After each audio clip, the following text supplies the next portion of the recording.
Meus amigos, muito bom dia. Hoje, dia 15 de agosto de 2025, estamos aí iniciando mais uma conversa fraterna, encerrando mais uma semana, começando mais um final de semana e mais um dia. Eu desejo a todos um excelente dia, um fim de semana de muita luz. Vamos iniciar o nosso trabalho, a nossa breve leitura e reflexão do livro Palavras de Vida Eterna, da psicografia de Francisco Cândido Xavier pelo Espírito Emmanuel, hoje tomando um cafezinho juntos, porque não consegui acordar antes de estar aqui no horário combinado com vocês. Bom dia, Diva, bom dia, Marúcia, seu José Reginaldo, Dona Conceição, querida Marúcia, já está certo, vamos daqui a pouco nos encontrar. Vamos lá, pessoal, capítulo 115 do livro Palavras de Vida Eterna, da psicografia de Chico Xavier por Emmanuel.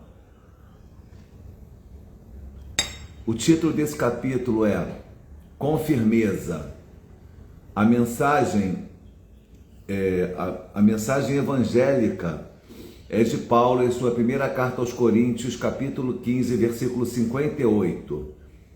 Portanto, meus amados irmãos, sede firmes, inabaláveis e sempre abundantes na obra do Senhor, sabendo que no Senhor o vosso trabalho não é em vão.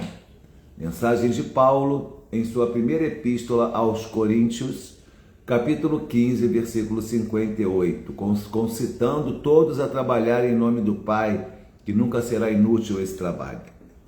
Agora vamos à mensagem evangélica, vamos à reflexão de Emmanuel.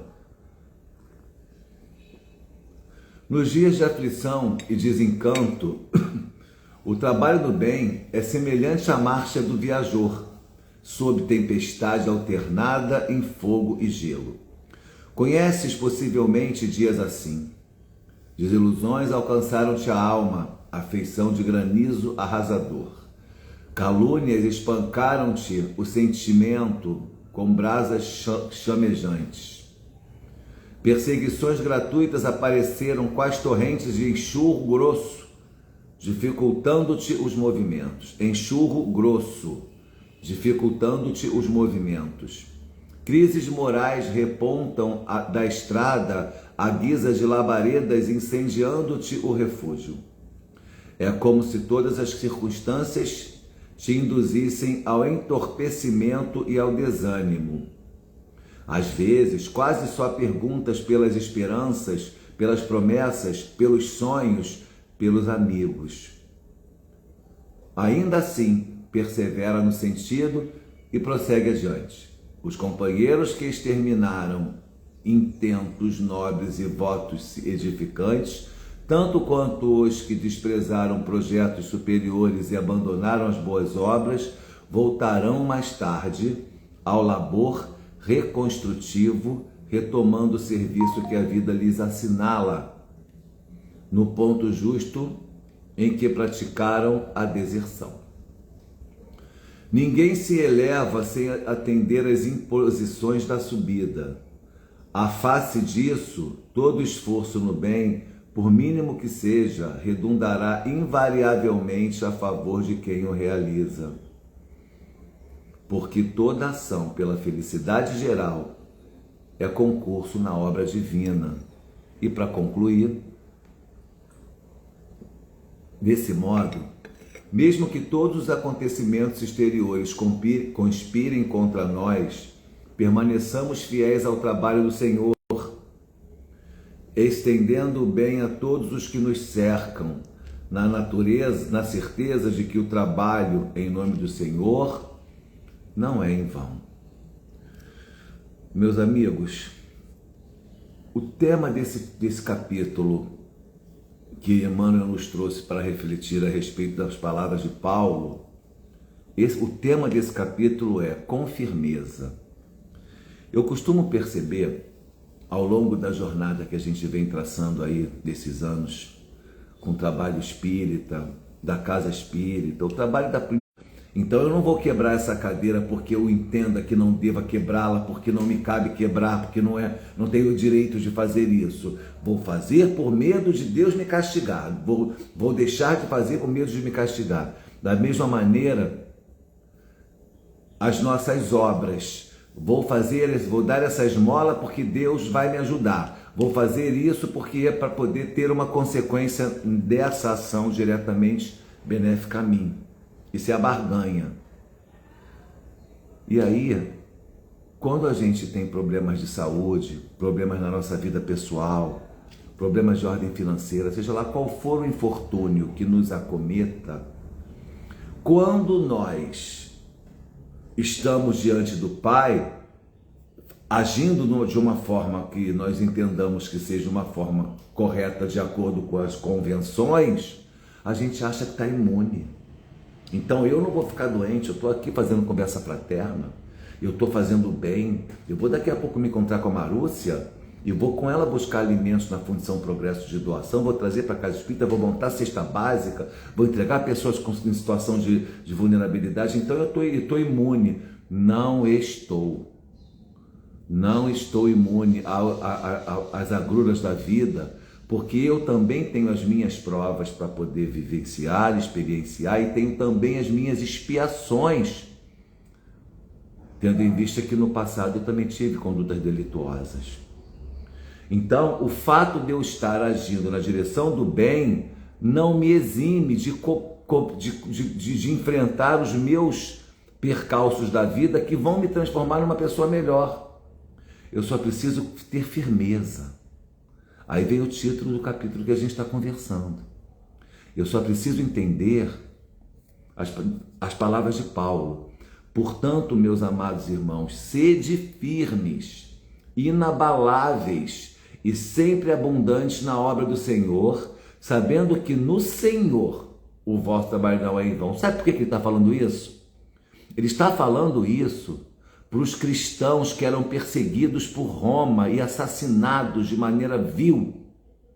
Ele está falando isso para os primeiros mártires, os primeiros cristãos que viveram uma realidade hostil muito maior do que a nossa.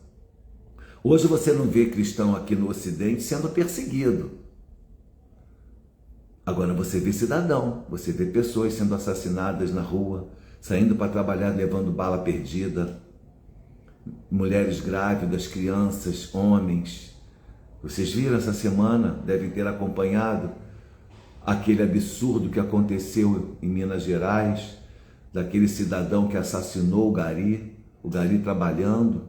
Ele queria passar o carro da retirada do caminhão, da retirada de lixo, estava no caminho dele. Ele ameaça aqueles trabalhadores, ameaça a mulher que está dirigindo o caminhão. O rapaz que está lá trabalhando vai defender a mulher porque ele está com arma em punho. Aí o covardão se sente ameaçado e assassina um trabalhador, marido de uma delegada, com a arma da... Acho justo, porque eu sou um homem temente, porque eu sou um homem bom, porque eu não faço mal a ninguém. Consequências da vida. Haja, continua vivendo, continua seguindo, fortalece-te na tua dor.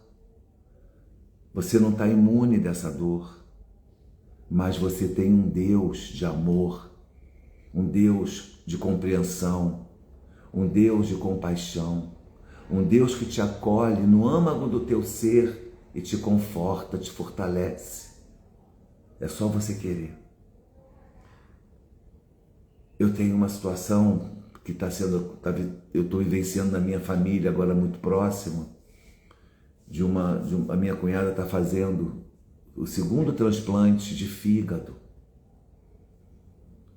Ela teve o primeiro, foi bem sucedido a cirurgia, mas teve uma complicação posterior, comprometeu o órgão, teve que fazer uma outra também, tá, graças a Deus está ótima, melhor do que a primeira. Mas o meu irmão está lá vivendo com ela essa experiência. E no final dessa semana, quando ele mandou uma última mensagem para nós, da família, ele colocou assim: que Deus abençoe a todos nós e que a sua graça nos baste. Que Deus abençoe a todos nós e que a sua graça nos baste. Como é que você entende essa frase? Está aqui, na mensagem que a gente está conversando. Portanto, meus amados irmãos, sede firmes, inabaláveis e sempre abundantes na obra do Senhor, sabendo que no Senhor o vosso trabalho não é em vão. Independentemente do resultado que eu deseje que aconteça, eu vou me render à vontade do meu Pai. Entenderam a dimensão dessa mensagem? Pode acontecer aquilo que eu não desejo, mas se acontecer, eu não posso me desgarrar do meu Pai que está no céu, do Senhor que sabe todas as coisas, que me deu a vida. E aí, eu vou ser uma pessoa verdadeiramente resignada. Porque a vida é feita de circunstâncias, muitas delas amorosas, muitas delas boas e muitas delas dolorosas, complexas, mas que estão dentro do contexto para que nós vivamos essa grande aventura, essa grande experiência que é estar preso a um corpo carnal, sentindo emoções, vogar para mim no final. Porque são as minhas obras, as minhas realizações, as minhas conquistas, não materiais, e sim espirituais, éticas, morais, tesouro, para que sigam comigo para a eternidade. São os amigos que eu estou fazendo, são os trabalhos que eu estou realizando, são os amores que eu estou despertando em mim e nos outros, são os animais que eu estou cuidando. Estou falando com vocês, estou vendo ali o Marley pulando. O Marley, olha, o Marley veio para mim adulto porque a família que tinha ele como tutora ia jogar ele na rua. Tomei conhecimento disso através de uma amiga, adotei. Tá aí. É uma pequena ação, mas que se todos fizessem, não teremos mais animais abandonados. Pegar 1% dos meus rendimentos e destinar a uma instituição, a uma obra que realize um trabalho de alimentos às pessoas em situação de vulnerabilidade. Se todo mundo que pode destinar 1% da sua renda o fizesse, nós erradicaríamos a fome do mundo. Meus amigos, é uma questão de números, é uma questão consciencial. Então, com firmeza, sede firmes na hora da sua dor, do seu calvário. Lembre-se de Jesus, o nosso exemplo maior, o mestre que foi o único injustiçado que pisou nessa terra, porque ele não tinha nenhum equívoco, nenhum erro, nenhum pecado, nenhuma dívida do passado, já era um espírito perfeito. Ele vem ao mundo nos ensinar a amar, dar o exemplo de amor, trazer a mensagem de salvação de toda a alma, que é o Evangelho. E o que é que ele recebe da população, da humanidade, quando ele faz esse grande feito? Recebe o madeiro, recebe o calvário, recebe a dor. Como ele se comporta diante desse momento? É esse comportamento que a gente tem que olhar para ele e pensar na hora da nossa dor. Como Jesus agiu, sendo escarnecido, sendo humilhado, sendo torturado, injustamente, sendo filho de Deus, sendo grande Jesus. Por que ele teve que passar por essa dor? Se Jesus, que não precisava e não merecia passar pelo que passou, Deus não poupou ele, por que haverá de poupar a mim?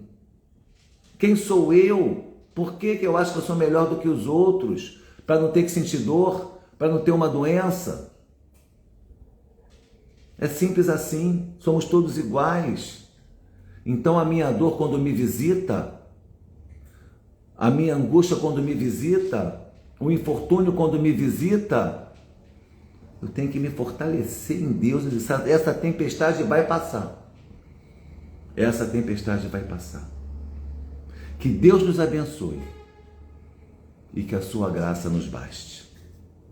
Essa é a mensagem de hoje. Para encerrar, Minutos de Sabedoria de Carlos Torres Pastorino. Capítulo 94. Deus habita dentro de você. Deixe então que sua bondade se manifeste através de seus olhos, tornando-os brandos de compreensão, quentes de compaixão, ternos pelo perdão constante a todos. Que nenhum olhar de impaciência ou condenação tolde a beleza da sua vida. Que sua fisionomia irradie.